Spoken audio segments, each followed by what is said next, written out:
议会临时会上午针对市府各局处店付款提案进行联席审查，其中农委会协定咱市办理地方创新的计划当中，包括7个渔产的响应、甲客家特色料理或者平安宴，拢伫补助范围。虽然淡市配合看价总共63万，不过议员质疑不是金额的济少，而是地方创新的精神，乃沦为地方大拜拜，无多达到长期创造地方产业经济效益。我们都希望说钱可以花在这个刀口上那我想今天我们在审查预算的时候，在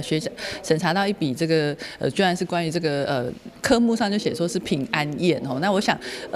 如果说我们在地方创生的推动，我们大家希望能够带动这个地方的发展但是如果沦为这个大拜拜的形式只是吃吃喝喝，那吃吃喝喝之后又留下什么我想这个才是我们大家最关心的我想我们需要说我们把经费挹注在地方创生的议题但是也希望说这些经费花在刀口上，然后能够真的带动地方发展而不是只是烟火式的活动，然后吃完之后能够留下什么？也希望说市政府在提出相关的计划的时候，能够更加的用心能够让大家看到这个到底可以呈现的绩效是什么。那不管钱的多寡最重要还是希望能够带动地方的发展。台湾创会会长嘛表示，用敢若寺庙的平安宴来号名，真歹甲地方创新的精神结连，不如改做蔡府千岁平安宴来考试。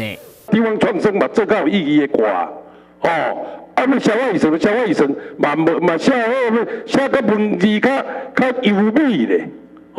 写一个平安宴，无你嘛甲写蔡府千岁平安宴，唔够谱。生命的代志，咱唔敢咧黑白。蔡府就无一定歌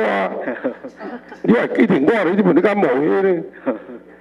写到好笑看，而且这粗俗的文字平安就写出来。你一个在地文化，你创造用平安联，你有新在地文化。这主要是要用在地农产品，咱生产这物件，请咧总部在来咱在地这个社区甲到讲，这要怎注册？咱民间来咱庙市本来咱这客家这所在7个人。无平安袂上写。有做伊写名字是写安尼啦。据了解，行政院伫院长赖清德任内，将2019年定做地方创新元年，第希望以人为本，发挥偏乡的资源优势，将人口留落来。议员尹爱达理嘛强调，绝对毋是单纯消费的表面，要求市府检讨。但系新闻，军职林英根采访报道。